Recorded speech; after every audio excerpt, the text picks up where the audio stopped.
আসসালামু আলাইকুম এসএসসি পরীক্ষার্থী 2025 তো ফিনান্স ও ব্যাংকিং ঢাকা বোর্ডের সমাধান দিতেছি সেট কোড খ নাম্বারটা রয়েছে আমার কাছে তো অন্যান্য সেট কোড যাদের রয়েছে ওটার সাথে একটু মিলিয়ে নেবে তো এক নাম্বার প্রশ্নটা দেখো এটা হচ্ছে ক নাম্বারটা হবে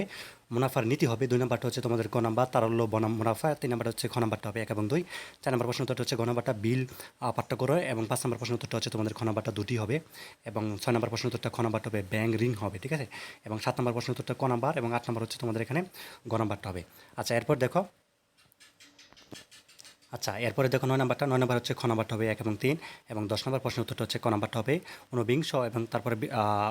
11 নম্বর প্রশ্ন 11টা হবে খ নাম্বারটা আন্তর্জাতিক মুদ্রা তহবিল 12 নম্বর হচ্ছে তোমাদের এখানে গ নাম্বারটা এরপর 13 নম্বর হচ্ছে গ নাম্বারটা 15% 14 নম্বর হচ্ছে ক নাম্বারটা তো ছোট্ট একটা অ্যানাউন্সমেন্ট আলহামদুলিল্লাহ আমাদের দেওয়া শাসন থেকে কমন পড়তেছে যারা অল সাবজেক্ট শাসন নিতে চাও শিখে ব্যায়ামসে সহজ যে নাম্বারটা দেখতে